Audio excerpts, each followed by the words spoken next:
문학은 교과서 몇 페이지로 가야 되나요? 조선시대 문학은 196페이지, 197페이지부터 해서 198페이지에 자세하게 나와 있습니다. 198, 199쪽. 198, 199쪽의 내용을 학습지로 한번 정리해 보도록 하겠습니다.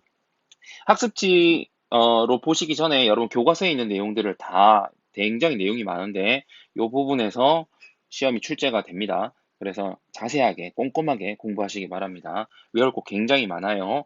그래서 여러분이 나눠서 외워야 됩니다.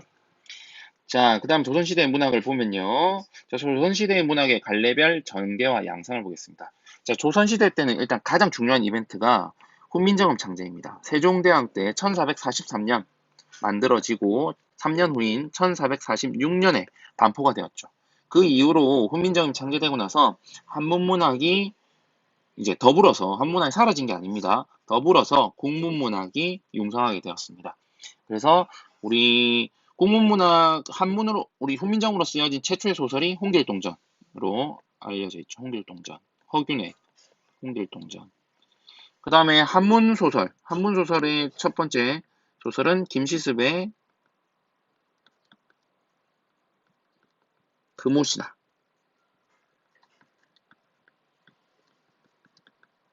최초의 한문소설, 그 다음에 최초의 한글소설. 참고로 알아두시고요. 자, 서정문학부터 보겠습니다. 조선 전기는요, 조선 왕조 개국의 정당성을 밝히고 번영을 송축하기 위해서 다양한 형식의 악장이 창작되었습니다. 이 또 갈래죠. 그래서 악장이라고 하는 갈래에 우리 앞에서 용비어천가 했었죠. 용비어천가. 학습활동에 끼어있는 문제라서 간단히 넘어왔지만 용비어천가 같은 경우에 악장이라고 하는 갈래가 되겠습니다. 그다음 사대부의 문학의 중요한 갈래로 자리 잡은 시조는 유교적 사상인 충의 내용에서 자연 예찬 등으로 내용이 확대되면서 좀 밑으로 내릴게요. 답 있는 걸로 우리 합시다. 자연 예찬 등으로 내용이 확대되면서 연시조의 형태를 보이기도 하였고, 그래서 대표적인 시조가 윤선도가 연시조를 많이 썼습니다. 윤선도의 만흥이라고 하는 작품을 알아두시기 바랍니다. 자연에서 즐거운 그런 흥치를 노래한 그런 작품이죠. 사대부와 가까웠던 기녀들도 시조를 창작하면서 향유 계층이 확대되었습니다. 기녀들의 시조. 기녀들의 시조는 주로 님을 그리워하는 님 그리움에 대한 그런 주제를 가지고 있죠. 고려 말에 발생한 가사도 고려 말에 발생했습니다. 고려 말. 시조는 고려 중기에 발생했고 고려 말에 거의 완성되었고 조선에 와서 주향유가 되었고 고려 말에 발생한 가사는 조선으로 넘어와서 또 주향유가 됩니다. 가사는 시조와 상보적 관계는 서로 경쟁하면서도 서로 보완하는, 그러니까 시조가 채워줄 수 없는 부분을 가사가 채워주고 가사가 또 시조 부분을 채워주고 이렇게 상보적 관계를 이루면서 서로 발전하였고, 사대부와 관련된 강호가도 혹은 연군지정은 임금을 그리워하는 그런 신하의 마음이죠. 그다음 자연친화 강호가도랑 비슷한 말입니다.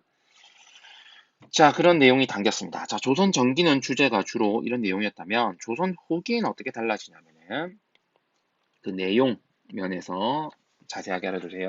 뭐 향유 계층도 그렇고요. 내용 면에서도 이렇게 차이를 보입니다. 주로 사대부들에 의해서 창작되는 시조는 중인층이 전문 가객으로 등장하였고요.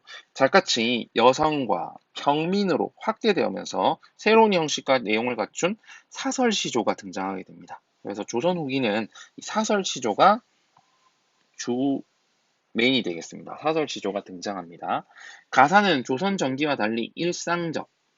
조선 전기에는 이런 거였죠. 강호가도, 영군지정, 자연친화 이런 거였다면은 조선 후기에서는 일상적인, 현실적인 체험.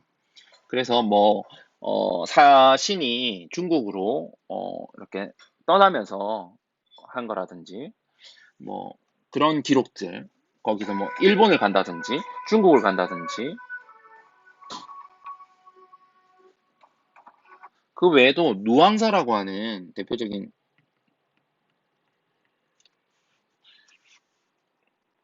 그런 가사도 있는데요. 뭐, 좀, 자기가 궁핍하게 살아가는 그런, 내용을 또 담고 있습니다. 아주 가난한 가운데서 살아가는 그런 내용도 있고요. 그 외에도 이제 여성이 작가층이 등장하면서 규방 가사, 대표적으로 허난설원의 규원가가 있습니다. 규원가.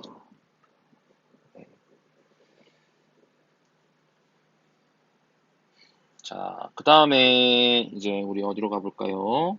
조선 서사문학에서는 조선 전기는 설화문학, 폐관문학, 가전 등의 발달에서 과정에서 전기적 요소를 지닌 전기적 요소라고 하면은 판타지적인 비현실적인 판타지적인 요소를 지닌 한문 소설이 등장하면서 고전 소설이 시작됩니다.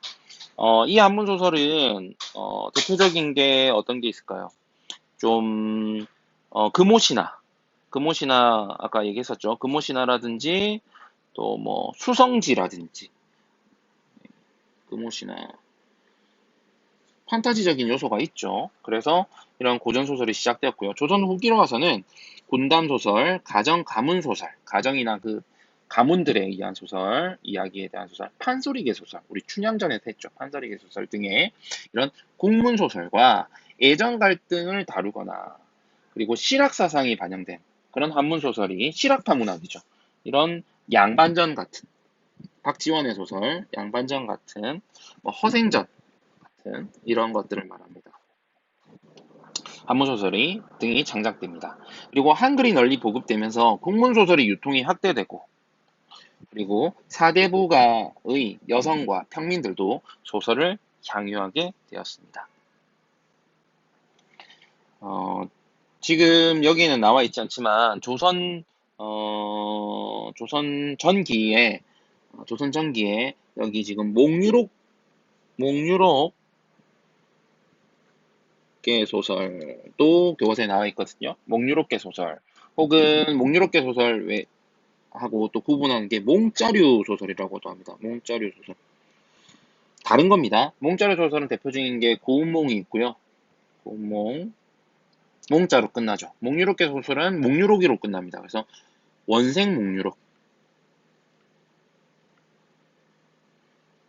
몽유록이 있습니다. 원생 몽유록. 네, 이렇게 좀 알아주시기 바랍니다. 그 다음에 조선시대 문학에 반영된 시대상을 보겠습니다. 조선시대 당시에 그 문학의 시대상을 반영하고 있겠죠. 자, 일단 대표적으로는 유교적 사상, 유교 중에서도 성리학이 수용됩니다. 조선 전기에는 성리학을 받아들였던 신진사대부들에 의해서 문학에 도를 담아야 한다는 입장에서 세상을 바로잡는 실천적 활동과 문학을 연계시키면서 활발한 창작 활동을 이어나가게 되었습니다.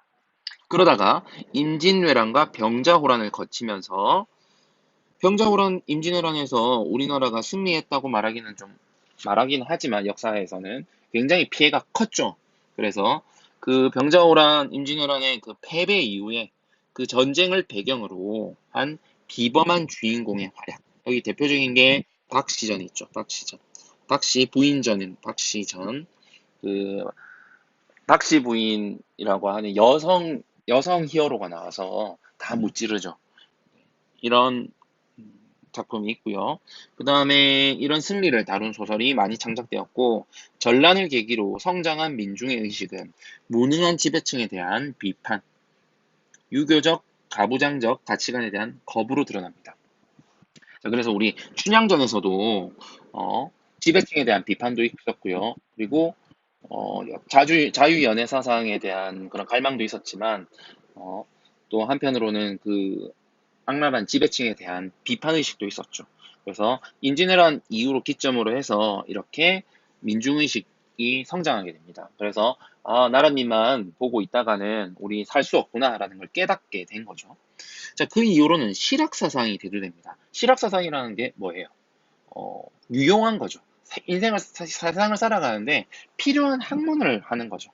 조선 후기에 이게 대두되는데요. 이런 실학사상의 영향으로 실제로 필요한 학문을 배운다는 거죠. 일본 원인들은 사회 모순을 비판하고 평민들의 삶을 재조명하고자 하였습니다. 그래서 뭐 허생전, 양반전, 박지원이 대표적으로 뭐 아니면 박제가의 북학이라든지 이런 작품에서 실학 사상이 잘 나타나게 됩니다. 허생전 같은 경우에 보면은 허생이 아예 매점매석을 통해서 많은 부를 축적하게 되죠. 그래서 그런 걸 통해서 꼭 세상을 살아가는데 공부만 할 게 아니라 계속 공부만 하는 이런 공부만 한 사람이 나가서 금방 장사도 잘하고 하는 그런 모습을 통해서 어, 유교만 이렇게 공부하는 사람이 결국 나가면 이렇게 잘할 수도 있다. 뭐 이런 것도 한편으로 보여주죠. 실학사상이 대두된 것을 반영하고 있습니다. 자, 여기까지 조선시대 문화까지 한번 다뤄봤습니다. 수고하셨습니다.